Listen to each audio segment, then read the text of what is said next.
नमस्कार, मैं हूं प्रत्युष खरे और हाजिर हूं मैं लेकर आपका अपना पसंदीदा डिबेट शो सबका हिसाब होगा। 5 राज्यों के विधानसभा चुनाव की तारीखों के ऐलान से ठीक पहले बीजेपी के सबसे बड़े स्टार प्रचारक यानी प्रधानमंत्री नरेंद्र मोदी ने मोर्चा संभाल लिया है। आज पीएम ने मध्य प्रदेश और राजस्थान की जनसभाओं में कांग्रेस और विपक्ष पर जमकर हमला बोला।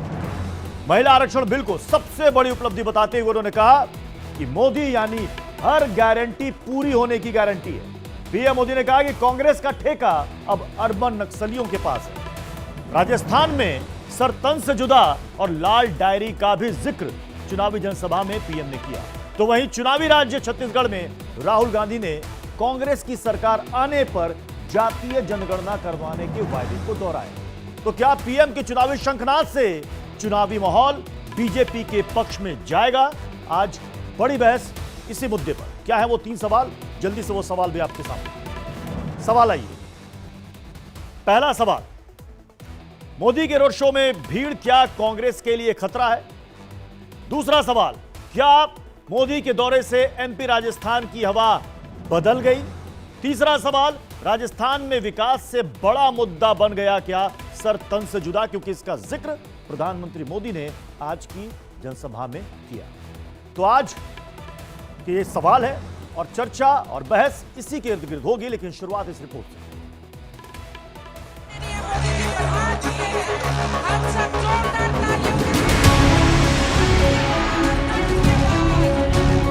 नारी शक्ति वंदन अधिनियम देश ने नया इतिहास रच दिया है। दशक से देश की माताएं बहनें इसका इंतजार कर रही थी।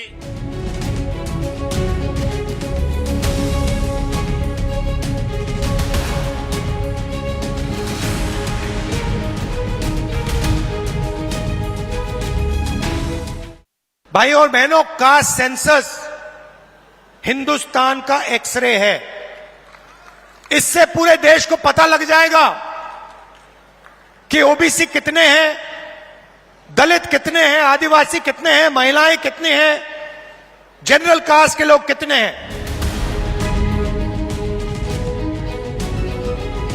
Right now, we are probably winning Telangana. Right. We are certainly winning Madhya Pradesh. We are certainly winning Chhattisgarh. Okay. Rajasthan, we are very close, and we think we'll be able to win. Congress का ठेका अब कुछ urban नक्सलियों के पास है। कांग्रेस में अब urban नक्सलियों की ही चल रही है। ये ग्राउंड पर कांग्रेस का हर कार्यकर्ता महसूस कर रहा है।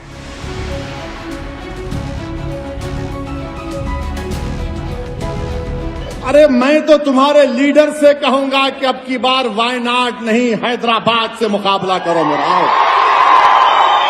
मैं चैलेंज कर रहा हूं, आओ वायनाड क्यों, यहाँ हैदराबाद को आओ।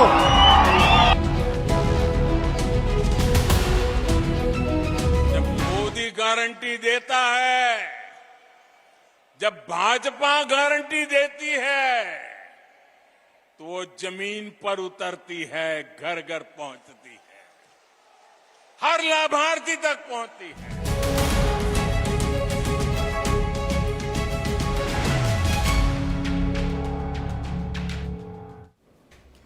तो 2024 से पहले 2023 का इसे सेमीफाइनल बताया जा रहा है, क्योंकि इसी चुनाव के बाद यह तय होगा कि 2024 में किसका पलड़ा भारी होगा।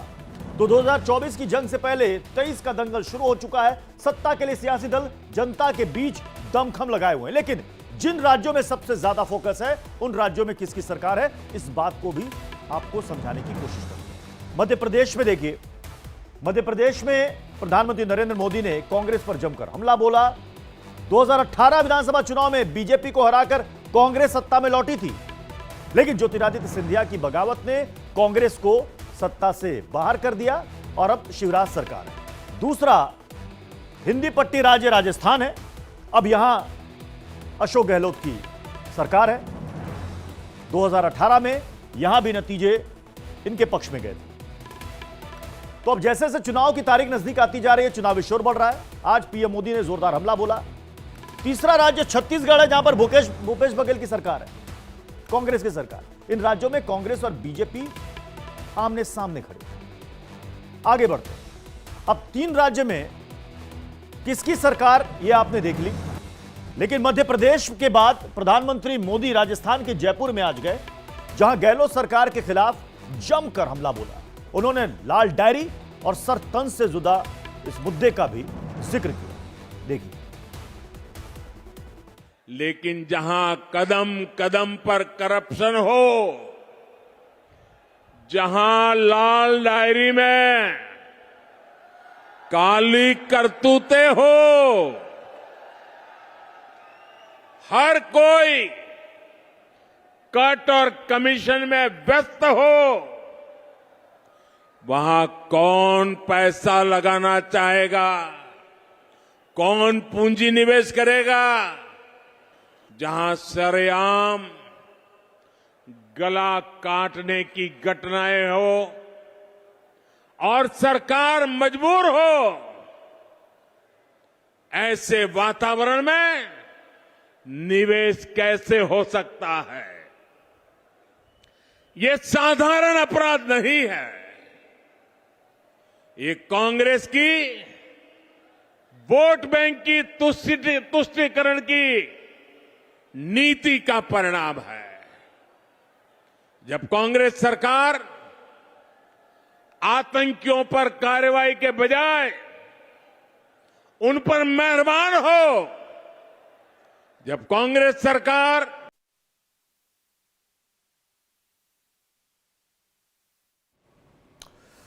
तो राजस्थान, छत्तीसगढ़ और मध्य प्रदेश यानी कि 3 राज्यों में भले ही कांग्रेस सत्ता के केंद्र तक पहुंच गई थी, लेकिन 2019 के लोकसभा चुनाव में मोदी की लोकप्रियता ने कांग्रेस को चारों खाने चित कर दिया था। इन हिंदी पट्टी राज्यों में 65 लोकसभा की सीटें आती हैं। ये देखिए, अगर आप हिसाब लगाएंगे, राजस्थान में 25 लोकसभा सीटें बीजेपी के पास, 24 है आरएलडी के पास 1। अब इसके अलावा आप देखिए, ये तो आपने राजस्थान का देख लिया। आगे बढ़िए। 3 राज्यों के अलग अलग ब्यौरे हम आपको दिखा रहे हैं। छत्तीसगढ़ में कुल 11 सीट बीजेपी के खाते में, 9। मध्य प्रदेश में देखिए, बीजेपी के पास 28, कांग्रेस के पास 1, कुल 25 है मध्य प्रदेश में। अब आप इससे अंदाजा लगाइए कि इन 3 राज्यों में जो 65 सीटें आती हैं लोकसभा की, उसी की दरअसल में ये जोर आजमाइश चल रही है। क्योंकि अगर आपने इन 3 स्टेट को जीत लिया तो जाहिर सी बात है आपके लिए 2024 की राहें आसान हो जाएंगी। लेकिन आज प्रधानमंत्री मोदी ने एक तरीके से बीजेपी की तरफ से चुनावी शंखनाद कर दिया। अच्छी खासी भीड़ भी वहां पर जुटी। तो क्या यह भीड़ वोट में भी तब्दील होगी और इसे बिल्कुल वोट स्विंग भी कहा जाएगा कि अचानक से जो मूड बदलता है जनता का, क्या वो बदल जाएगा या फिर वो कांग्रेस पर ही अपना भरोसा जताएगी? आज बड़ी बहस इसी मुद्दे पर हमारे साथ खास मेहमानों का एक पैनल जुड़ चुका है। धनंजय गिरी हैं बीजेपी के प्रवक्ता, ज्योति कुमार सिंह कांग्रेस के प्रवक्ता, कपिल श्रीवास्तव हैं समाजवादी पार्टी के प्रवक्ता, डॉक्टर सांत्वना मिश्रा सोशल एक्टिविस्ट हैं, हमारे साथ थोड़ी देर में नोएडा स्टूडियो में जुड़ेंगी। इस वक्त हमें 4 सहयोगी इस वक्त हमें नजर आ रहे हैं। जयपुर से हमारे साथ हैं रमन और ऋषभ, स्वाति हमारे साथ भोपाल से हैं और साथ ही भोपाल से घनश्याम भी है। सबसे पहले घनश्याम, मैं आपके पास आ रहा हूं। आप लगातार चुनावी माहौल में जनता की नब्ज को टटोल रहे हैं, जरा बताइए कि आज पीएम भोपाल आए, क्या चुनावी माहौल बीजेपी के पक्ष में घूमेगा या नहीं घूमेगा? लोगों से जरा बात कीजिए। प्रत्युष, पीएम ने आज आके चुनावी शंखनाद कर दिया, लेकिन इस शंखनाद के साथ ही मध्य प्रदेश की जनता कह रही है ये सोचना तेरा गलत है कि हमें खबर नहीं, ये सोचना तेरा गलत है कि हमें खबर नहीं। मसरूफ तो हम बहुत है लेकिन हम बेखबर नहीं। मध्य प्रदेश की जनता ये बता रही है कि अब चुनावी वायदों से काम नहीं चलेगा। आज प्रधानमंत्री आए, कई सारी बातें की, क्या बदल जाएगा? क्योंकि हमने आज एक चीज नोटिस की कि लोग मोदी को ज्यादा पसंद कर रहे हैं, शिवराज जी को लेकर लगाव उतना नहीं है। देखिए, शिवराज जी जननायक नेता हैं। शिवराज जी के प्रति जनता का पूरा समर्थन सदैव था और अभी भी है। और मोदी जी राष्ट्रीय नेता हैं। उनके नेतृत्व में भारत में विभिन्न प्रकार की योजनाओं के तहत जनसंवाद का काम किया जा रहा है। वर्तमान में मोदी जी ने आज मध्य प्रदेश में आके युवाओं में, बुजुर्गों में, सारे समाज में एक नई जान। बीजेपी की हवा क्या दिखाई देती है? देखिए, बीजेपी की हवा कभी गई नहीं थी। भारतीय जनता पार्टी की हवा कभी गई ही नहीं थी, तो हवा दिखने का सवाल ही पैदा नहीं होता। निश्चित तौर पर आगामी विधानसभा चुनाव में स्पष्ट बहुमत के साथ भारतीय जनता पार्टी इस मध्य प्रदेश में सरकार बनाने जा रही है और 2024 के अंदर मोदी जी वो इतिहास रचने जा रहे हैं जो इस देश के अंदर आज तक किसी ने नहीं रचा। चुनाव तो विधानसभा का है, मोदी के चेहरे पे आप विधानसभा का चुनाव भी लड़ेंगे। आपके पास यहाँ के लिए भी तो कोई चेहरा होना चाहिए, क्योंकि इस बार ये कहा जा रहा है कि देखिए, एक तरफ महाराज, एक तरफ शिवराज और एक तरफ नाराज। ये नाराज लोगों को मनाएंगे कैसे? भारतीय जनता पार्टी का बूथ स्तर का प्रत्येक कार्यकर्ता ही चेहरा है। भारतीय जनता पार्टी का चेहरा ही बूथ स्तर का कार्यकर्ता है। बहुत सारे लोग कह रहे हैं कि शिवराज जी का अगर चेहरा ना हो तो और मजबूती के साथ आ सकते हैं। ऐसा है क्या? मेरी बात सुनिए, शिवराज जी का भी चेहरा है, मोदी जी का भी चेहरा है, हर एक कार्यकर्ता का चेहरा है। वो भारतीय जनता पार्टी एक कार्यकर्ता चुनाव लड़ रहा है। घनश्याम बने रहे। मैं जल्दी से स्वाति का भी रुख कर रहा हूं। स्वाति, जरा आप भी वहां पर लोगों से पूछिए, क्या है वहां का माहौल? पीएम ने आज चुनावी शंखनाद कर दिया है, इसका कितना फायदा मिल रहा है बीजेपी को, या फिर जनता वापस से कमलनाथ के भरोसे, कांग्रेस पर उसको भरोसा ज्यादा है? बिल्कुल प्रत्युष, देखिए, प्रधानमंत्री नरेंद्र मोदी ने शंखनाद कर दिया है, लेकिन तमाम लोग यहाँ पर मेरे साथ मौजूद हैं, इनसे ही बातचीत करते हैं और जानने की कोशिश करते हैं कि आज का प्रधानमंत्री नरेंद्र मोदी का दौरा कितना बड़ा गेम चेंजर बन सकता है इन चुनावों में, विधानसभा चुनावों में। आज प्रधानमंत्री नरेंद्र मोदी यहाँ पर पहुंचे, जीत का मंत्र तो देते ही नजर आए, लेकिन विरोधियों पर भी निशाना साधा। क्या लग रहा है, कितना बड़ा गेम चेंजर हो सकता है प्रधानमंत्री नरेंद्र मोदी का यहाँ पर आना? माननीय मोदी जी का मैं तहे दिल से आभार व्यक्त करूंगा मध्य प्रदेश पथ विक्रेता एकता संघ की ओर से, जिन्होंने करोड़ों करोड़ स्ट्रीट वेंडरों को एक नई पहचान भारत देश के अंदर और सुरक्षित रोजगार और व्यवसाय करने का रेहड़ी पटरी वालों को अधिकार दिया है। उसके लिए मैं तहे दिल से उनका वंदन, अभिनंदन, स्वागत करूं। लेकिन लोगों में इस बार नाराजगी भी है मामा को लेकर। कोई नाराजगी नहीं है। आज जो जमहूरी मैदान में हमारा कार्यक्रम था, लगभग 7 लाख हमारे भारतीय जनता पार्टी के कार्यकर्ता जो बूथ स्तर से आए थे, पूरे जोश और उत्साह के साथ प्रधानमंत्री को सुनने के बाद वो गए हैं और चार्ज हो गए हैं और आज फिजा बदल जाएगी। फिजा बदल जाएगी, आप क्या कहेंगे? क्योंकि कई मुद्दे प्रधानमंत्री नरेंद्र मोदी जिनकी बातचीत करते हुए नजर आए, भ्रष्टाचार से लेकर महंगाई, क्या लग रहा है आपको? आज भोपाल के जमहूरी मैदान में मोदी जी का सुपर फ्लॉप शो हुआ। अनुमान था 10 लाख कार्यकर्ता आने का और 1 लाख भी नहीं पहुंचे। सारी की सारी कुर्सियां खाली पड़ी हुई थी। कितना खाने का पैकेट बिका है, जरा मंच के पीछे देखना, कितना 10 लाख पैकेट आए थे, वो 60-70 हजार लोगों में बढ़ गए। बाकी का फिका सारे मवेशी का पैकेट आए नहीं थे। प्लेट सिस्टम था खाने का, वहाँ बिठा के सम्मान के साथ खिलाया गया। परिवर्तन की भी बात इस बार कही जा रही है, परिवर्तन होगा? कोई परिवर्तन नहीं है। मध्य प्रदेश में फिर भाजपा की सरकार बनेगी और प्रचंड बहुमत से सरकार बनेगी। ठीक है, चलिए स्वाति बने रहिए। मैं रमन का रुख कर रहा हूं सीधे राजस्थान, जयपुर। रमन, जरा पूछिए वहां पर लोगों से, क्योंकि आज पीएम ने वहां पर सर तन से जुदा, लाल डायरी, इन दोनों का जिक्र कर दिया। जी हाँ प्रत्युष, देखिए, आपने एक शब्द का इस्तेमाल किया था, एक वाक्य का इस्तेमाल की प्रधानमंत्री नरेंद्र मोदी की रैली में जो जन समर्थन, लोग जो यहाँ पर उमड़ रहे हैं, क्या वो कांग्रेस के लिए खतरे की निशानी तो नहीं है?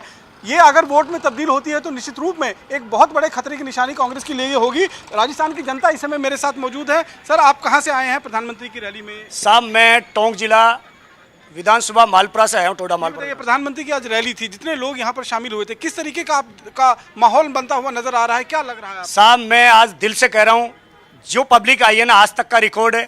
राजस्थान हकीकत में परिवर्तन चाहती है और हमारे देश ही नहीं विदेश के जो यशस्वी प्रधानमंत्री मोदी साहब को सुनने के लिए, देखने के लिए, यहाँ तक कि प्रशासन ने अंदर तक कई पब्लिक को नहीं जाने दिया तो पूरा रोड जाम था। आप ये बताइए कि अगर जो पब्लिक आई है, क्या वो वोट के अंदर तब्दील होगी? बिल्कुल वोट में तब्दील होगी और बिल्कुल जो पब्लिक है 5 लाख के आसपास जो मैं ऋषभ का भी रुख कर रहा हूं। ऋषभ, तो क्या ये लाल डायरी, सरतन से जुदा, ये राजस्थान चुनाव में एक बड़ा मुद्दा बनेगा या बन रहा है?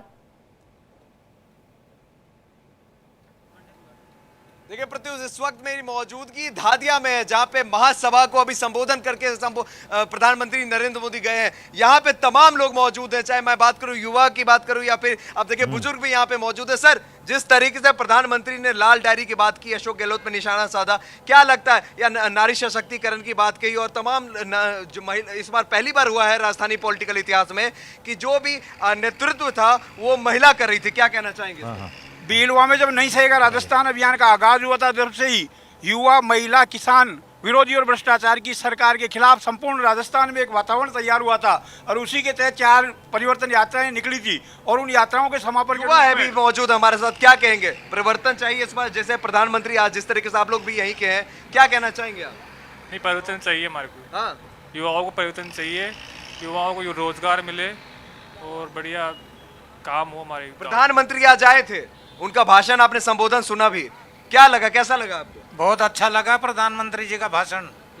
और बीजेपी राजस्थान में जीतेगी और जीतनी चाहिए। बीजेपी जीतेगी? जीतेगी। इनका कहना है बीजेपी जीतेगी। बीजेपी जीतेगी क्योंकि बहुत मोहब्बत इस साइड का, बीजेपी बहुमत इस साइड, क्योंकि जब शुरू से 5-15 साल से ठीक है, चलिए ठीक है ऋषभ, बने रहिए हमारे साथ। मैं अब सीधे मेहमानों का रुख कर रहा हूं।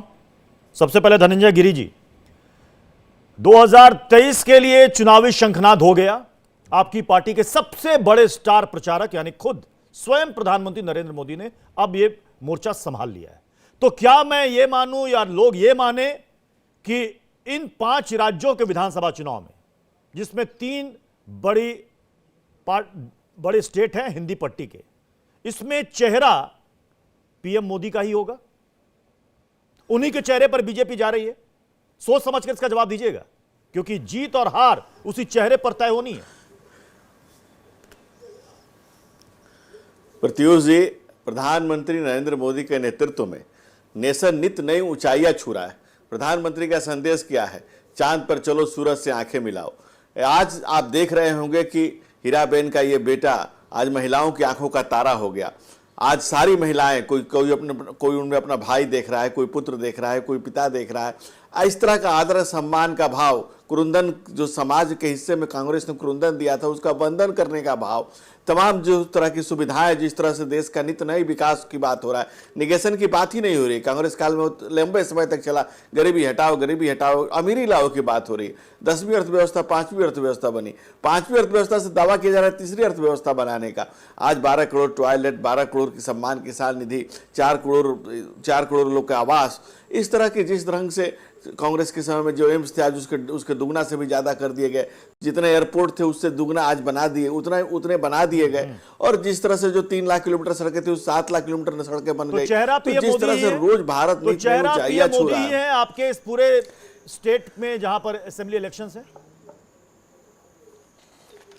देखिए, आज के डेट में मोदी एक मंत्र बन गए।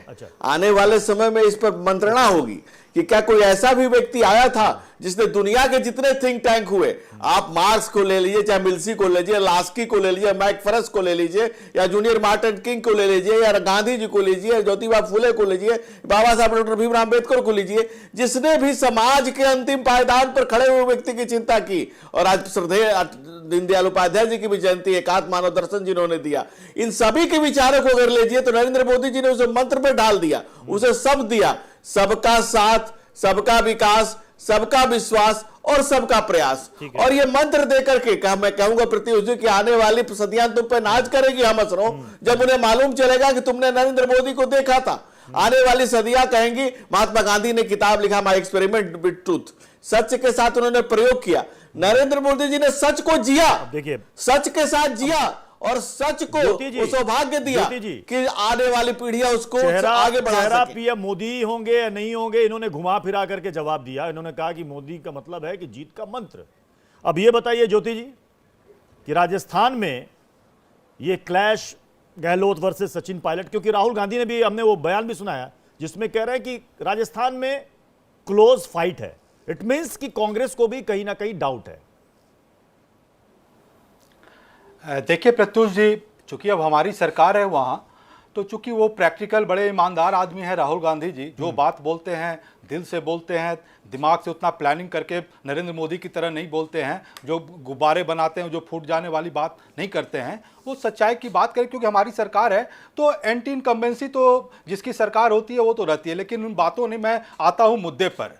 आपने कहा कि इनसे सवाल किया कि क्या आपके नेता केवल मोदी है, चेहरा मोदी है? हाँ, ये इनको नरेंद्र मोदी ने भारतीय जनता पार्टी में किसी नेता को उठने ही नहीं दिया।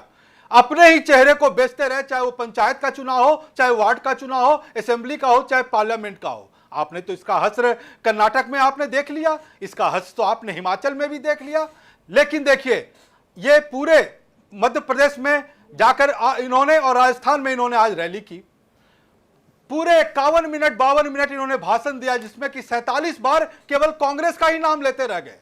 उन्होंने अपने अचीवमेंट में नाम लिया, चंद्रयान का लिया, अपने नाम लिया, महिला आरक्षण की बात की उन्होंने।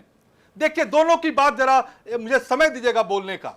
आप देखिए, इसी चंद्रयान की जो बात कर रहे हैं, इस इसरो का कभी नेहरू जी का इन्होंने जिक्र भी किया कि ये इसरो कब स्टैब्लिश हुआ, कैसे स्टैब्लिश हुआ, और वही वैज्ञानिक उसी हौसला से आज चंद्रयान 3 को भी आज आगे बढ़ाया। लेकिन ये मोदी जी को देखिए, आपको आज कल के हिंदू पेपर में आप देखेंगे, उसमें जिस चंद्रयान में को जो उसके पार्ट पुर्जे जो बनाने के जो काम किए एचईसी के वर्कर 3000 लोग, जो कि 20 महीने से उनको सैलरी नहीं मिली, जो इस चंद्रयान को पूरे पुर्जे को बनाने में पूरा समय लगाया। आज जानते हैं उनका क्या हाल है पीयूष जी? वो कपड़े बेच रहे हैं, वो खाने का सामान बेच रहे हैं। ये नरेंद्र मोदी की स्थिति है। वो तो बात नहीं करेगा भारतीय जनता पार्टी के लोग।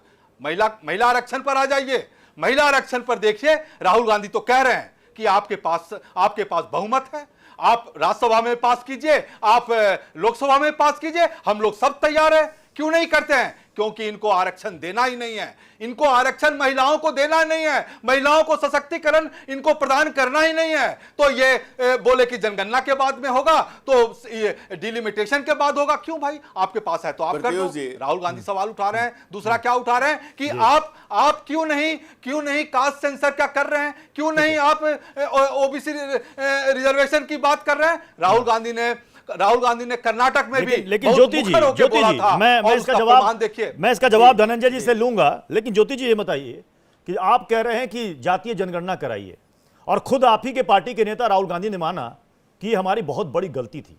अगर हम उस वक्त मान गए होते अपने सहयोगियों की बात, तो हम उस वक्त महिलाओं के लिए ओबीसी कोटा हम इसमें समाहित करके इस बिल को पास करा लेते। तो ये माफी आपने उस वक्त क्यों नहीं मांगी? अच्छा प्रत्युष जी, ये माफी आप 10 साल के बाद मांग रहे हैं जी। अच्छा प्रत्युष जी, एक बात बताइए, अगर कोई आदमी प्रोग्रेसिव होता है, ईमानदार होता है और सही में समाज में किसी के लिए कुछ करना चाहता है, अगर किसी को सेल्फ रियलाइजेशन होता है और वो सोचते हैं कि उस समय की तो बात कुछ और थी, लेकिन राहुल जी को आज के दिन में अगर वो रियलाइज हुआ तो उसमें गलत क्या है? तो बीजेपी भी कहेगी कि हमें भी रियलाइज होने में अभी 10 साल और लगेंगे। सुन लीजिए, नहीं, भारतीय जनता पार्टी नहीं, देखिए प्रत्युष जी मेरी बात सुनिए। आज जिस तरह की बातें हो रही है, और ये तो मैं कुछ नहीं बोल रहा है, centre for monetary Indian economics का जो रिपोर्ट सब आ रहा है, उसमें देखिए आज के ही पेपर में 2018 से 23 के बीच में 31 लाख नौकरी चले गए, जिसमें पता है 26 लाख केवल महिलाओं का नौकरी चला गया, जॉब चला गया। तो 21 महिलाओं की बात करते हैं, क्या किया आपने? जवाब मैं आ रहा हूं, कपिश जी आपके पास आ रहा हूं, और सांत्वना आपके पास भी आऊंगा। लेकिन धनंजय जी, जो सवाल यहां पर कांग्रेस ने उठाया और जो राहुल गांधी ने भी कहा कि दरअसल में प्रधानमंत्री नरेंद्र मोदी जातीय जनगणना कराने से डरते हैं, किस बात का डर है? देखिए, राहुल गांधी जी का बहुत बड़ा योगदान है कि कांग्रेस एक विशेष दल हुआ करता था, वो शेष हो गया, अब उसके अवशेष समेटे जाएंगे। इसमें राहुल गांधी जी का नो डाउट बहुत बड़ा योगदान है। किस बातों के लिए राहुल गांधी माफी मांगेंगे?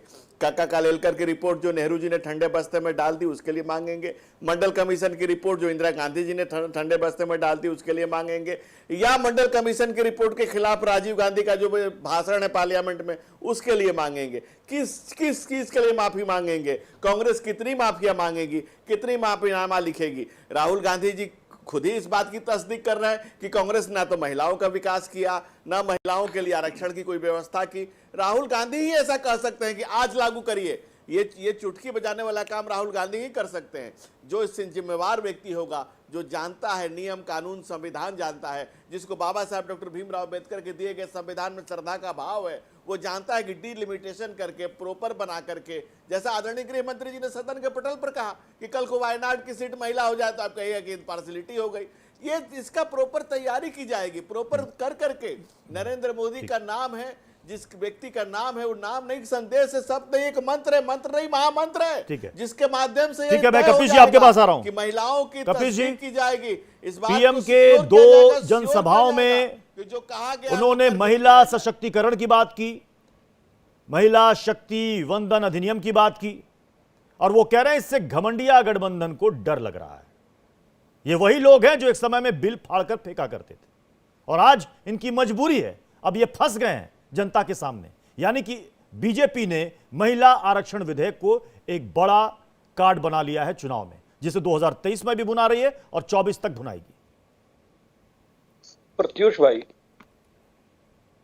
चूंकि आप कानपुर को भी बहुत करीब से जानते हैं, वहां पे एक दुकान जरूर है, बड़ी अच्छी सी दुकान है, कि कोई ऐसा सगा नहीं जिसको ठग्गू ने ठगा नहीं।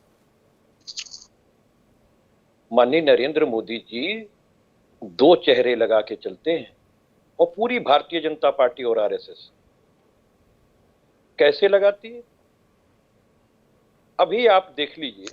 पूरे स्वतंत्र भारत के इतिहास में पता नहीं कौन इनको क्या सबक सिखाता है। क्योंकि मैं एक एडवोकेट भी हूं, हमारे लिए तो गीता और कुरान है हमारा संविधान। अनुच्छेद 13(1) में विधियां कैसे बनती हैं उसके बारे में दिया है। इस संविधान का संरक्षण करता है सुप्रीम कोर्ट। ये केशवानंद भारती बनाम भारत संघ के बाद में तय हो गया। स्पष्ट रूप से है कि भविष्य लक्ष्य कोई अधिनियम पारित ही नहीं हो सकता, और वो भी शर्तों के साथ। अधिनियम शर्तों के साथ नहीं लगता है, जारी होता है। किस व्यक्ति ने इनको समझाया है? अरे आपने तो सीधे मजाओं को कह दिया कि भाई 2029 से लेके 2039 तक हम तुम्हें किसी भी प्रकार का कोई आरक्षण नहीं देंगे, हम पाबंदी लगा रहे हैं तुम पर। इन्होंने तो पाबंदी लगाने का काम किया महिला आरक्षण को। कैसे? आर्टिकल 82, आर्टिकल 83A इस बात को कहती है कि जो सेंसस होगा 2026 में, उस सेंसस के बाद जो सेंसस होगा उसके बाद परिसीमन होगा। हम एक बात कह रहे हैं कि अगर 26 के बाद का 31 में होगा और 31 के बाद परिसीमन होगा, तब तो आप 31 के बाद से लेकर 39 के बीच में, और क्यों? क्योंकि इनको मालूम है कि उत्तर भारत की आबादी बहुत तेजी से बढ़ी, दक्षिण भारत की आबादी तेजी से सुकड़ी। वहां लोग एक परिवार और एक बच्चे पे चले, और उत्तर भारत के अंदर एक परिवार और 2 बच्चे या 3 बच्चे पे लोग चले। जिस तरीके से आबादी बढ़ी और जिस तरीके से हमारी शिक्षा है, जहां जहां की आप औसत उठा के दक्षिण भारत का देख लें आप, तो जब परिसीमन होगा तो दक्षिण और उत्तर की भयंकर लड़ाई होगी परिसीमन को लेके। मोदी जी और आरएसएस नाखून रगड़वाना जानते हैं, गणेश जी को दूध पिला करके टनों टन दूध बहाना जानते हैं, आस्था कुरेद के वोट लेना जानते हैं। ये महिलाओं ने समझ लिया है कि इन्होंने हमारे रिजर्वेशन को बैन कर दिया 29 से लेकर 39 तक। इसीलिए मैंने कहा कि कोई ऐसा नहीं प्रत्युष भाई, सगा नहीं जिसको इन्होंने ठगा नहीं। सांत्वना जी, सांत्वना जी, यानी जिस 10 सेकंड हाँ, हमारे नरेंद्र मोदी जी ने कितनी अच्छी बात सोची मुस्लिम महिलाओं के लिए कि उन्होंने एक 3 तलाक बिल लाके उनको पावर्ड करने का कहा। उसके भी पीछे मुंह चढ़ाने की बात थी। लेकिन मैं ये पूछता हूं, सनातन बहनों ने आपको क्या तकलीफ दे दी थी कि जिनके पतियों ने बिना किसी तलाक के छोड़ रखी हैं अपनी पत्नियां और कोई भरण पोषण नहीं दे रहे हैं, उन बहनों के लिए आरक्षण कब आएगा? उन बहनों के लिए अधिनियम कब बनेगा? आखिर 3 तलाक तो आपने बना दिया। ऐसे शौहर जिनको दंडित किया जाना चाहिए, जिन्होंने अपनी पत्नी अकारण छोड़ रखी है, सांत्वना जी नहीं दे रहे हैं, और भारत में तमाम ऐसे सांत्वना जी ये चुनावी शंखनाद में और पीएम मोदी के इस मंच में सारा प्रबंधन का काम महिलाओं को दिया गया और जहां जहां भी इस तरह की अब जनसभाएं होंगी वहां पर आपको महिलाओं को ही ज्यादातर प्रबंधन करते हुए आप देखिएगा। बीजेपी एक साफ मैसेज दे रही है, आधी आबादी का दिल और मन हमने जीत लिया। क्या ये वाकई में वोट में तब्दील होगा या बैकफायर करेगा? क्योंकि यहां पर लोग ये भी समझ रहे हैं कि ये इतना आसान भी नहीं है। इसके लिए आपको 2029-31 तो न जाने कितने सालों तक इंतजार करना पड़ेगा। देखिए प्रत्युष जी, मैं विरोधी दल की बात का भी जवाब देना चाहूंगी और आपकी बात का मैं 2 पंक्तियों से शुरू करना चाहूंगी कि तेरे माथे पर ये आंचल बहुत खूब है, तेरे माथे पर ये आंचल बहुत खूब है, लेकिन तू इस आंचल को परचम बना लेती तो बहुत अच्छा होता, लेकिन तू इस आंचल को परचम बना लेती तो बहुत अच्छा होता। तो नरेंद्र मोदी जी ने इस आंचल को एक्चुअली परचम बनाने में मदद की है और इस जरूर ये वोट बैंक में तब्दील होगा, कोई बैकफायर होने की जरूरत नहीं है। और दूसरी बात जो ये बार बार ये कह रहे हैं कि 3 तलाक, जब 3 तलाक आया था तब भी ये लोग विरोध कर रहे थे। आज ये सनातन धर्म की महिलाओं की याद आ गई। कुछ दिन पहले इन्हीं का नेता सनातन धर्म का विरोध कर रहा था और भारत से सनातन धर्म रेडिकेट करने की बात कर रहे थे। आज कैसे ये सनातन धर्म के लिए चिंतित हो गए? राजनीतिक नहीं है, आपसे हमने गलत मान कर ली है। गलत मान कानूनी प्रक्रिया एक पर्टिकुलर चीजों के साथ होती है। जब नहीं दे रहे जो लिखा हुआ है कि यह परिसीमन के बाद ही हो सकता है, तो किस तरीके से बिना परिसीमन के लागू कर दिया जाएगा, मुझे ये बताइए।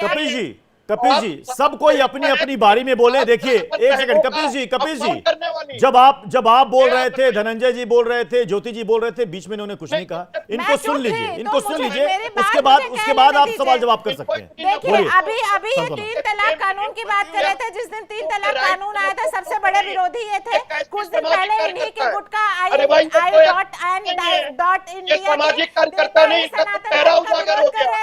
सारे कांग्रेसी सारे लोग मिलकर भारत से रेडिकेट कर देना चाहते थे। आज कैसे ये सनातन धर्म की महिलाओं बहनों के लिए सशक्तिकरण की मांग नहीं कर रही है, ये बहनों के लिए सशक्तिकरण की बात नहीं कर रही, ये दलित बहनों के लिए सशक्तिकरण की बात नहीं कर रही, दलित महिलाओं को ऑलरेडी 33% संविधान में रिजर्वेशन प्राप्त है। आप एडवोकेट हैं, आपको जानना चाहिए 33% रिजर्वेशन ऑलरेडी प्रोवाइडेड है। गैर विधिक तरीके से ये बिल बन रहा है। मिश्रित आप जो है भविष्य नक्की बनाई नहीं सकते। यही आदमी काश्मीर चरित्र है। आपको जानकारी नहीं है। आज तक आजाद भारत के पास ऑलरेडी प्रोवाइडेड है। तमाम शर्तों के साथ गलत बात है। आप मुझे बोलने दीजिए, आप बीच में बोलकर अपनी गलत दलीलों को देखिए। प्रत्युष जी, कुछ लोगों को विरोध करना होता है, इसलिए वो विरोध करते हैं। यही समाजवादी पार्टी का चरित्र है, यही समाजवादी पार्टी की गुंडाई कही जाती है, इसलिए इन्हें गुंडा कहा जाता है, गुंडों की पार्टी कही जाती है। पक्के समाजवादी है, तस्कर हो या डकैत, कितना असर है खादी का उजले लिबास में। ये गुंडन की पार्टी, इनको आप चुप कराइए। एक महिला को बोलने नहीं दे रहे। ज्योति जी के पास ज्योति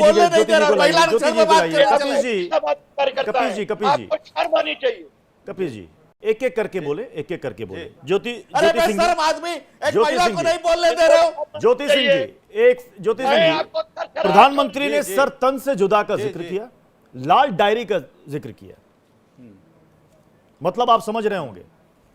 तो अब जी ठीक है, तो मैं ये पूछना चाहता हूं कि ये लाल डायरी की जब बात कर रहे हैं और गहलोत जी जिस दिन से ये बात कर रहे हैं उस दिन से गहलोत जी बोल रहे हैं कि आप लाल डायरी निकाल क्यों नहीं रहे हो, दिखा क्यों नहीं रहे हो, क्यों नहीं जनता में आप उसको लेके आ रहे हैं। केवल लाल डायरी बोले हैं, आप कर तो नहीं रहे हो। आप देखिए दिक्कत क्या है। भारतीय जनता पार्टी अभी जो आपका जो जीवन बीमा पॉलिसी में जो 5 सालों में लोग जो 47% लोग बीमा वापस पैसा नहीं दे पा रहे हैं उसकी बात नहीं कर रहे हैं। ये बात नहीं कर रहे हैं कि 25 साल से कम उम्र वाले लोगों को 42% जो ग्रेजुएट हैं उनकी नौकरी चली गई है, उसकी बात नहीं कर रहे हैं। तो लाल डायरी तो क्या फिर ये एक आप जिनको बुलाए स्पेशलिस्ट को वो कविता पढ़ने लगी। अरे मुद्दे की बात करो ना। आप बात करो कि मध्य प्रदेश में एक दलित को, एक ओबीसी को के मुंह पर पेशाब कर दिया गया। बात करो ना कि आपका क्या स्टैंड है उस पर।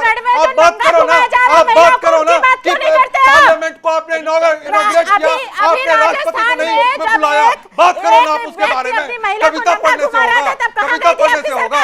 आप उसके मुद्दे पर बात नहीं कर रहे हो, आप मुद्दे से भागते हो। प्रधानमंत्री जैसे वैसे इनके प्रवक्ता लोग हैं। बताइए, वहां जाके 51 बार जाकर आप मुद्दे पर आप डाइवर्ट करते हैं। आप पार्लियामेंट में जाते हैं और आप वहां पर गाली गलौज करवाते हैं। इसीलिए आपने नया पार्लियामेंट बनाया है, यही स्वरूप दिखाने के लिए आपने बनाया है। आप इसका जवाब क्यों नहीं देते हैं? बताइए आप कि जिस तरह की बात बिदुड़ी ने किया है, क्या वो सही है? आप बोले उसके बारे में। आपके दो कैबिनेट मिनिस्टर ठहाका लगा रहे हैं, अट्ठासे कर रहे हैं उसके बात पर। वो एक तरफ गाली देता जा रहा है वो मेंबर ऑफ पार्लियामेंट, और दो कैबिनेट मिनिस्टर बैठकर ताली बजा रहा है और हंसता जा रहा है। क्या इसके बाद बताइए आप? बीजेपी असल मुद्दों से भाग रही है। बीजेपी क्या असल मुद्दों से भाग रही है? प्रत्युष जी, सबसे पहले मैं आपको ऑब्जेक्ट करता हूं। आप आज एक पैनल पर एक महिला बैठी हुई हैं, आपने सम्मान से बुलाए हुए आपके अतिथि हैं। इस गौतम गोडमी ने लिखा है कि पक्के समाजवादी हैं, तस्कर हो या डकैत, इतना असर है खाजी के उदले लिबास में। आज यहाँ गुंडाई हो रही है, एक महिला को बोलने नहीं दिया जा रहा है। और ऐसे लोग महिला आरक्षण पे बात करेंगे, ऐसे लोग महिला आरक्षण पे बात करेंगे, ऐसे लोग महिला आरक्षण पे बात करेंगे, महिलाओं के सम्मान की बात करेंगे। लड़कों से गलती हो जाती है, आज दिवंगत हो गए नेताजी, ऐसे व्यक्ति की बात करें। धनंजय जी, इस तरह के धनंजय जी, और आप एक महिला को बोलने का अवसर दीजिए। धनंजय जी देखिए, फिर कपिल जी एक सेकंड, कपिल जी और आप बात करो महिलाओं की। एक सेकंड कपिल जी एक एक करके बोले। कपिल जी एक एक करके बोले, हमने जान देकर बचाया था। अपने संस्कार एक दलित महिला पर उत्तर प्रदेश में यही सपा के गुंडों ने हमला किया था, तो हमने जान की बाजी लेकर बचाया। दलित हो, महिला हो, पीड़ित हो, शोषित हो, इसके साथ अगर कोई खड़ा है तो भारतीय जनता पार्टी कार्यकर्ता खड़े। नरेंद्र मोदी ने महिलाओं का अपमान किया था, जर्सी गाय कहा था, कांग्रेस की विधवा कहा था, 50 लाख की गर्लफ्रेंड कहा था। यह नरेंद्र मोदी ने कहा था, देश के प्रधानमंत्री रहते हुए। शराब करो के पानी को शराब भक्तों के खून से लाल करने वाले ये समाजवादी लोग, जिन्होंने एक दलित महिला बहन मायावती का प्राण हरण करने की कोशिश की थी, भारतीय जनता पार्टी के कार्यकर्ताओं ने जान की बाजी लगाकर बहन मायावती की रक्षा की थी। और इसीलिए मायावती जी ने नारा दिया था कि गुंडन की छाती पर मोहर लगाओ हाथी पर। गुंडन कौन थे? वो गुंडन यही लोग थे जो आज एक महिला को पैनल पर नहीं बोलने दे रहे हैं, एक महिला को स्टूडियो से बोलने दे रहे हैं। एक सेकंड पीसीआर जरा पीसीआर ज्योति जी को और धनंजय जी को रखिएगा। मेरा सवाल इन दोनों से होगा, फिर बाद में मैं कपिल जी और सांत्वना जी के पास जाऊंगा। एक सेकंड शांत हो जाइए, तब तक कपिल जी शांत हो जाइए। धनंजय गिरी, सवाल सीधा सा है, क्या बीजेपी असल मुद्दों से भाग रही है इसलिए सरतन से जुदा, लाल डायरी, सबका जिक्र आ रहा है? चंद्रयान 3 पर आप वोट मांगेंगे? चंद्रयान 3 पर राजस्थान, एमपी, छत्तीसगढ़ में, या लोकल इश्यूज पर मांगिएगा? किस पर मांगिएगा वोट आप?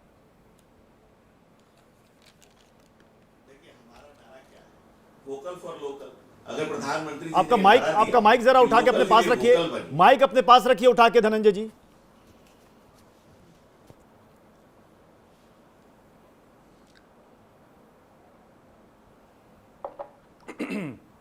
जी बोलें।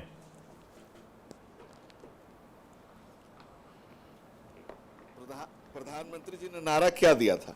Vocal for local. Her local मुद्दे की, छोटी से छोटी चीज की, गांव गरीब किसान नौजवान की, एक एक चीज की अगर सुध किसी ने ली है तो भारतीय जनता पार्टी की सरकार, नरेंद्र मोदी जी के नेतृत्व में चलने वाली सरकार ने ली है। और जो बात आप प्रधानमंत्री जी ने कही है, क्या वो कोई हाइपोथेटिकल बात है? क्या वो सच नहीं है? मैंने कहा कि महात्मा गांधी ने सच के साथ प्रयोग किया था। मोदी जी की जिंदगी में सच ही सच की राजनीति है, सिर्फ सच को जीना और सच को जैसा है वैसा प्रस्तुत करना। क्या ये सच नहीं है? क्या आपने हमारे साथ डिबेट नहीं की थी? क्या ये नारे नहीं लगे थे? क्या ये घटना नहीं घटी थी? क्या इस देश का सच ये नहीं है? तो क्या किसी भी सच से नहीं भागना है, हर सच का सामना करना और हर सच के सामने 56 इंच की छाती लेकर खड़ा होने का नाम ही नरेंद्र है। नरेंद्र तो फिर ऐसा क्या किसी हो गया? निष्पत्तियों का नाम नहीं फिर है। ऐसा क्या हो गया धनंजय गिरी जी? खड़ा होने का नाम धनंजय नरेंद्र गिरी है। जी, आपने कहा कि मोदी जी का चेहरा काफी है, मोदी जी का मतलब ही है जीत का मंत्र। तो ये मंत्र, ये चेहरा, ये हवा, ये सब कुछ कर्नाटक और हिमाचल में फुस क्यों हो गई? उसके लिए मैं आपको प्रत्युष जी कहूंगा कि हम हार को भी गले का हार समझते हैं और जीत को जनता का प्यार समझते हैं। हम ये नहीं कहते कि जहां हम चुनाव नहीं जीते वहां लोकतंत्र खतरे में आ जाता है। हम ये नहीं कहते कि ईवीएम खराब हो जाता है। हम ये नहीं कहते कि जहां हम चुनाव जीतते हैं, जब हमें कोर्ट से बिल मिल जाए तो हमने कपिल जी, एक सेकंड, और अपने देश की धरती पर जाके मां भारती का अपमान नहीं करते हैं। ठीक है, ज्योति जी जरा इस सवाल का जवाब दीजिए। धनंजय जी जरा रिपीट कीजिएगा। बड़ी अच्छी लाइन आपने अभी बड़ी अच्छी लाइन आपने बताई। क्या बताया आपने? हम हार को स्वीकार करते हैं, गले का हार बनाते हैं। हम हार को गले का हार और जीत को जनता का प्यार समझते हैं। देखिए, हम ये नहीं कहते हैं कि हम ईवीएम खराब था तो यहाँ पर पेट्रोल डाला हुआ था, वहां डीजल डाला हुआ था, लोकतंत्र खतरे में आ गया। अरे कांग्रेस खतरे में आ गई, कांग्रेस पार्टी हार गई तो लोकतंत्र कैसे खतरे में आ जाता है? और कमाल का है, हिमाचल में लोकतंत्र ठीक हो जाता है, कर्नाटका में ठीक हो जाता है, और जहां जहां कांग्रेस नहीं वहां लोकतंत्र खतरे में आ जाता है। यानी कि कैसा लोकतंत्र? बीजेपी ने माना कि 2 स्टेट में जनता ने बीजेपी को रिजेक्ट किया, बीजेपी के फेस को रिजेक्ट किया। हमें जनता का प्यार कम मिला। कांग्रेस चलिए, ज्योति जी जरा सवाल का जवाब दीजिए। भरोसा किया। इनका ये कहना है कि जहां हम हारे, हमने उस हार को माना, लेकिन हमने ठिकरा ईवीएम पर नहीं फोड़ा। हमने नहीं बोला कि लोकतंत्र खतरे में आ गया है। और यह बात सही भी है, बीजेपी हारी है, स्टेट हारी है, बड़ा चुनाव हारी है कर्नाटक का, आपको बहुमत मिला, लेकिन क्या बीजेपी की तरफ से कहा गया कि लोकतंत्र खतरे में आ गया है, ईवीएम मैनेज कर लिया गया? अब ये बात समझने की है। भारतीय जनता पार्टी के प्रवक्ता गिरी जी अभी दो तीन बात उन्होंने बोला कि कांग्रेस के नेता बाहर जाकर ये बोलते हैं, वो बोलते हैं। उन्होंने एक लाइन बोला, इसका भी मैं जवाब दे रहा हूं। तो आप अपने प्रधानमंत्री से पूछिए कि जब वो बाहर जाकर बोले थे कि अरे मैं कैसे देश में पैदा ले लिया, मैं भारत जैसे देश में पैदा ले लिया, ये आपके प्रधानमंत्री जी बोले थे। ये उसका जवाब है। दूसरा जवाब, जब हम लोग भी कभी हारे, भारत कांग्रेस पार्टी हारी, तो हमारे नेता, चाहे श्रीमती सोनिया गांधी अध्यक्ष रही हैं, चाहे राहुल जी रहे हैं, चाहे खड़गे जी हैं, हर समय अपनी हार को स्वीकारा है। तीसरी बात मेरा कहना क्या है कि आप जब बात कहते हैं, हम जब कहते हैं कि लोकतंत्र खतरे में है, कांग्रेस तो हम लोकतंत्र खतरे में तब कहते हैं कि जब आप मणिपुर में दो लड़की को नेकेड पैरेड घूमती है और आप प्रधानमंत्री को जवाब नहीं देते हैं। लोकतंत्र खतरे में हम तब कहते हैं कि आप नए पार्लियामेंट का उद्घाटन करते हैं और देश के जो पार्लियामेंट के मुखिया, प्रमुख, राष्ट्रपति को आप इन्विटेशन नहीं देते हैं। लोकतंत्र खतरे में हम तब कहते हैं जब आप युवाओं की नौकरी छीन लेते हैं, जहां पर यूपीए गवर्नमेंट ने 27 करोड़ लोगों को, एक दलित को प्रधानमंत्री राष्ट्रपति बनाने की बात आती है, एक आदिवासी को प्रधानमंत्री बनाने की राष्ट्रपति बनाने की बात आती है, इंडियन इकोनॉमी की रिपोर्ट है जिसमें कहता है कि मजदूर और छोटे व्यापारी 2 करोड़ और कांग्रेस इस तरह से बात कर रही है और इस तरह की बात खत्म हो गए। ये हम नहीं कहते हैं, ये CMI का रिपोर्ट है। अब देखिए, आप केवल मुद्दे भटकाते हैं, आप मुद्दे कैसे भटकाते हैं? जब भी बात आती है आपके ही गवर्नर सतपाल मलिक जब प्रधानमंत्री पर सवाल उठाए, जब देश के खतरे पर उठाए सवाल उठाए, देश के जवानों पर उठाए खतरे, देश के प्रधानमंत्री के कैबिनेट की जब उठाए, तो आप उन पर जांच नहीं कराते हैं और मुद्दे को भटकाने के लिए कभी एक election one nation one election, कभी महिला आरक्षण की बात करते हैं जो आपको कभी लाना ही नहीं है। तो आप लोग ऐसे हैं, केवल मुद्दे भटकाते हैं, आप महंगाई पर बात नहीं करना चाहते हैं, आप नौकरी पर बात नहीं करना चाहते हैं। विपक्ष और कांग्रेस, क्योंकि देखिए यहां पर जो ये 3 स्टेट है, यहां पर सीधे मुकाबला बीजेपी बनाम कांग्रेस में है, और कांग्रेस और विपक्ष जातीय जनगणना और ओबीसी की बात कर रहा है, और देश को भी पता है कि ओबीसी आबादी और ओबीसी के वोटर्स कितने हैं। अगर वो एक तरफ हो गए तो खेल बिगड़ जाएगा। देखिए प्रत्युष जी, ये हमेशा बांटने की वाली राजनीति करते हैं। मैंने जैसे पिछली बार भी कहा कि ओबीसी की बात करना बांटने वाली राजनीति है? ओबीसी की बात नहीं करना, ये ओबीसी पर आधारित यहाँ सेंसस तो क्यों चाहते हैं? यहाँ तो बड़े बड़े नेता, बड़े बड़े चेहरे लोगों के बीच में, जनता के बीच में अपनी जाति बताते हैं। प्रत्युष जी, मैं बांटने की राजनीति का मतलब ये है कि जाति को यूनिफॉर्म ना बताना कि भाई मैं ओबीसी हूँ, मैं SC ST हूँ, इस आधार पर वोट बैंक चाहिए। क्यों ऐसा वोट बैंक बनाना? क्यों आप यूनिफॉर्म तरीके से वोट बैंक नहीं बनाना चाहते? जैसा मैंने पहले कहा कि पहले सनातन धर्म के इरेडिकेट करने की बात कर रहे थे, अब सनातन धर्म की महिलाओं की बात करने लगे। पहले 3 तलाक कानून के खिलाफ थे, अब ये बताने लगे कि भाई 3 तलाक कानून बहुत अच्छा था। तो ये जब जैसा मुद्दा आता है उसको अपने अनुसार ढाल लेते हैं। फिर ये अभी बात कर रहे थे कि मणिपुर में विमेन की, मैं मानती हूँ कि मणिपुर में विमेन के साथ बहुत गलत हुआ, लेकिन अभी राजस्थान में विमेन्स को जो नेकेड घुमाया गया उसके बारे में इनकी तरफ से कोई जवाब नहीं आया। छत्तीसगढ़ में जो रेप के रेट बढ़ रहे हैं उसकी तरफ से कोई जवाब नहीं आया।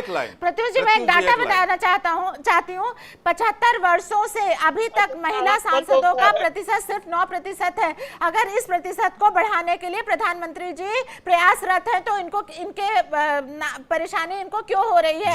ज्योति जी रिएक्ट करना चाह रहे हैं, लेकिन जल्दी से, ताकि मैं कपिल जी के पास जाऊं। हाँ, मैं प्रत्युष जी, बस एक लाइन मैं बोल रहा हूं कि देखिए ओबीसी के बारे में आरएसएस के नेता मोहन भागवत जी 2015 में इन्होंने अपना बयान दिया था कि ओबीसी आरक्षण की समीक्षा की कोई जरूरत नहीं है।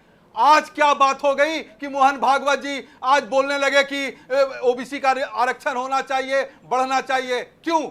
क्योंकि आप वोट की राजनीति करते हैं। आप राम का नाम लेते हैं, वोट की राजनीति के लिए करते हैं। आप केवल और केवल मुद्दे भटकाने और वोट की राजनीति के लिए करते हैं। ओबीसी का नाम क्यों ले रहे हैं? आपके पास एक नरेंद्र मोदी चेहरा है, ओबीसी की याद क्यों नहीं आई थी? नरेंद्र मोदी ने उठने नहीं दिया। हम तो चाहते हैं कि जिस तरह प्रधानमंत्री घूमे हैं उसी तरह मध्य प्रदेश, छत्तीसगढ़ में घूमे और कांग्रेस पार्टी को जितवा दें। हम तो चाहते हैं एक नहीं 100 वो रैली करें, वो 1000 रैली करें, जितना करेंगे कांग्रेस। ज्योति जी कह रहे हैं कि ये लोग राम का नाम लेते हैं सिर्फ चुनाव के लिए। तो आजकल तो कांग्रेस और कई पार्टियों के नेता राम के साथ साथ हनुमान, बजरंगबली का भी नाम ले रहे हैं। चुनाव जीतने के बाद बजरंगबली का गदा भी घुमाते हैं। तो सब तो भगवान की शरण में है, सब भगवान की शरण में है। और सबको चुनाव में इसको स्वीकार करना चाहिए। सबको चुनाव में इसे भुनाता है। इसमें कहीं दो राय नहीं है कि सबकी नैया तो राम ही पार लगाते, इसमें तो कहीं दो राय नहीं। हमारे जीवन की भी, आपके जीवन की, लेकिन इन लोगों को राम जी से बहुत तकलीफ है। सुने, इनसे पूछ लीजिए कि समाज की सबसे छोटी इकाई होती है, नाम नहीं लूंगा, उसको भी नरेंद्र मोदी जी ने धोखा दे दिया, वहां से शक्तिकरण नहीं दे पाए। और मैं अब दूसरी बात कर रहा हूं, हमारे आदरणीय मित्र ने बड़ी बड़ी बातें करी ईवीएम पे। अरे दोस्त, जब यूपीए की गवर्नमेंट थी तो एक किताब लिखी थी आपके राज्यसभा के जो सांसद और आपके उपाध्यक्ष हैं राष्ट्रीय, जीवीएल नरसिम्हन राव, आप शायद जानते होंगे, जिनके किताब का विमोचन जो है आदरणीय आडवाणी जी ने किया था। वो कैसे ईवीएम हैक होती है बाकायदा उन्होंने लिखा था और आडवाणी जी ने किया था, और ये आरोप सबसे पहले आपने लगाया, हमने नहीं लगाया था। और अभी आप पूछ रहे हैं, अरे भाई जब डबल इंजन की सरकार में आप हो तो आप ही ना कर सकते हो उसका इस्तेमाल, तो आप दूसरे पे हारोगे तो दूसरे पे आरोप कैसे लगा पाओगे? ये आपके साथ है। अब दूसरी बात मैं कह, आदरणीय प्रधानमंत्री जी जब प्रधानमंत्री बने तो चीन तक में जाकर के उन्होंने ये बात कही कि भाई हमारी अन्य सरकारों ने 70 साल खाली लूट ही किया है, विदेश में भ्रष्टाचार की कंप्लेंट कर रहे थे, यहां नहीं कर पाए, न साबित कर पाए। और दूसरी चीज, शौचालय की बात कहां बता रहे थे? एलिजाबेथ जी से यूनाइटेड किंगडम में जाके गलत कर रहे हैं क्या? वो बड़ा भारत का मान हो रहा था, बता रहे थे कि लोग समझते थे कि 70 साल तक, अमृतकाल से पहले तक, 2014 जब भारत आजाद हुआ कंगना रनावत की तरह, तो उस समय आपने बताया कि सपेरों का देश था। और मोदी जी कहां से कहां उठ करके चले गए। आप सोचिए, इस भारत के लोकतंत्र को देखिए कितना झूठ बोलने के लिए थोड़ी ना पावर्ड किया था मोदी जी को, और आप मुझे बताइए, अभी जब अमेरिका गए थे तो उनके मित्र जो हनुमान भक्त थे बराक ओबामा, उन्होंने क्या क्या आरोप लगा दिया मोदी जी के ऊपर कि इनकी जो गवर्नमेंट है उसमें मानवाधिकार सेफ नहीं है, अल्पसंख्यक सेफ नहीं है। जब आप फ्रांस गए तो वहां के 70 सीनेटों ने आपसे प्रश्न खड़ा किया और आप भाग खड़े हुए। आखिर ऐसा क्यों? हमारे विश्व गुरु हैं हम लोग भाई। 80 करोड़ जनता को 5 किलो का अनाज दे के हम लोग विश्व गुरु हैं, और हमारी समाजशास्त्री बहन बैठी हुई हैं, इनको सांसद 2039 तक कहीं से लड़ नहीं पाएंगे चुनाव। ये बात अलग है कि धनंजय गिरी जी जवाब। देखिए, आज पिछड़े का बेटा प्रधानमंत्री है, ये परेशानी जो है सारे राजनीतिक दलों की परेशानी पे आपको देखने को मिल रही है। पिछड़े भाई साहब, आपके समय में नहीं बोलता हूँ, दूसरे के समय में बोलने वाले को जाहिल कहते हैं। आप वकील होकर भी जाहिल हैं। आप वकील कहने के लिए आप जाहिल आपके बीच में आपके आरोपों को बहुत ध्यान से सुनता हूं, बहुत सम्मान देता हूं। कपिल जी, सहमतियों का सम्मान ही लोग। कपिल जी सुनिए, कपिल जी सुन लीजिए, कपिल जी सुन लीजिए, करके बोलिए। जब आप बोल रहे थे सब खामोशी से सुन रहे थे। क्या जहालत है, ये क्या जहालत है? आपने अपने समय में बोला, मैंने आपकी बात सुनी, उसका जवाब सुनिए। अरे भाई, आपने झूठ बोला, आपने झूठ बोला, उसका जवाब सुनने। नए 2004 के नए ओबीसी हैं, उन्होंने स्वयं अपने आप को मुख्यमंत्री रहते हुए अपने जाति के लोगों को ओबीसी में शामिल करके असली ओबीसी का हक। अरे आप तो वो भी नहीं है, अरे आप तो वो भी नहीं है। आपको क्या ओबीसी की समझ है? क्या चिंता है आपको पिछड़े की? क्या समझ है आपको पिछड़े की? क्या समझ है आपको पिछड़े की? एक गरीब परिवार का दर्द क्या होता है आप क्या समझते हैं? एक गरीबी की, गुर्बत की हुए व्यक्ति का पीड़ा क्या होती है, ये आप क्या समझते हैं? और ये बाबा साहब डॉक्टर भीमराव अम्बेडकर के दिए गए संविधान की ताकत है कि एक पिछड़े का प्रधानमंत्री है। उसे जाहिलों को न बुलाया करे, और नहीं तो इनको बोलने नहीं दूंगा मैं। कपिल जी उसका जवाब सुन लिया। कपिल जी पहले सुन तो लीजिए। कपिल जी, ये बेहद बदतमीजी, कपिल जी समाजवादी पार्टी का बेसिक चरित्र फ्रेम में मुझे धनंजय गिरी को पार्टी का बेसिक चरित्र वो दिखा रहे हैं। ये समाजवादी पार्टी का बेसिक चरित्र दिखा रहे हैं और कुछ नहीं कर रहे। जवाब दीजिए। पीयूष जी आज पिछड़े का बेटा प्रधानमंत्री है। ये परेशानी देश के तमाम राजनीतिक दलों की पेशानी पे है। 5 पीढ़ी से कांग्रेस पार्टी एक परिवार के कब्जे में है। जब उसके राष्ट्रीय अध्यक्ष कर्नाटक में 3 सभाएं करते हैं मुख्यमंत्री बनने के प्रॉब्लम में, और कहते हैं कि जाके हाई कमान तय करेगा कि कौन मुख्यमंत्री बनेगा। पार्टी का अध्यक्ष जब हाई कमान की बात कर रहा है, ऐसे पार्टी और लोकतंत्र की बात ही छोड़ दीजिए। दूसरी एक छोटी पार्टी उत्तर प्रदेश वाली भी कुछ बोल रहे थे, और उनके नेता ने तो भगवान के नाम पर झूठ बोला, कहा कि रोज भगवान कृष्ण मेरे सपने में आ रहे हैं और कह रहे हैं कि तुम्हारी सरकार बनेगी। या तो भगवान ने झूठ बोला या भगवान के नाम पर इन्होंने झूठ बोला। अब इतने बड़े झूठे जो भगवान के नाम पर भी झूठ बोलते हो, जो धनंजय जी आज डिबेट का विषय एमपी राजस्थान। एक सेकंड धनंजय जी लोग जानना चाह रहे हैं, राजस्थान के लोग जानना चाह रहे हैं कि बीजेपी की तरफ से सीएम चेहरा कौन होगा? वसुंधरा राजे होंगी क्या? क्योंकि वसुंधरा राजे को आप राष्ट्रीय उपाध्यक्ष बनाकर दिल्ली बुला रहे हैं, वो आना नहीं चाहती, वो नाराज हैं, वो कहती है हम राजस्थान में ही खुश हैं, राजस्थान में ही काम करना चाहती है। तो क्या बीजेपी की तरफ से वसुंधरा राजे, चूंकि आप महिला शक्ति वंदन की बात कर रहे हैं, तो क्या एक महिला सीएम चेहरा होंगी? क्या वसुंधरा राजे चेहरा होंगी या पीएम मोदी का चेहरा ही होगा? चुनाव के बाद डिसाइड होगा। प्रत्युष जी, भारतीय जनता पार्टी में पद नहीं होता है, दायित्व होता है। अलग अलग लोग अलग अलग दायित्व बोध से बंधे होते हैं, और पार्टी जिसको जिस समय जिस दायित्व का निर्वहन करने का निर्देश देती है, वो कार्यकर्ता उस समय अपने तन समर्पित मन समर्पित। तो फिर आप इंडिया गठबंधन से क्यों कहते हैं कि आपका चेहरा बताइए? धरती तुझे कुछ और भी। तब आप इंडिया गठबंधन से क्यों कहते हैं अपना चेहरा बताइए? क्योंकि देश पूछता है, देश ये जानना चाहता है कि देश का नेतृत्व, राष्ट्र का नेतृत्व। राजस्थान नहीं पूछ रहा है, प्रदेश से ही दायित्व है। अरे आप कहां से राजस्थान में? 3 में ना 13 में बीजेपी की तरफ से जवाब नहीं मिला कि क्या वसुंधरा राजे चेहरा होंगी या नहीं? ना 13 में है, हाँ, 3 में ना 13 में। एक प्रदेश का दल है, छोटे से दल, आती चुकी। अरे आप न 3 में है न 13 में, उत्तर प्रदेश के फेरा में, वहां भी आपको जगह नहीं मिलने जा रही है, वहां भी रोज घटते ही जा रहे हैं, सिमटते ही जा रहे हैं, क्योंकि परिवार जितने लोग साइकिल पर चढ़ सकते हैं। डिबेट का समय समाप्त हो गया। बहुत बहुत शुक्रिया आप चारों मेहमानों का हमारे साथ जुड़ने के लिए। एक छोटा सा ब्रेक के बाद आगे देखिए संपूर्ण राष्ट्र।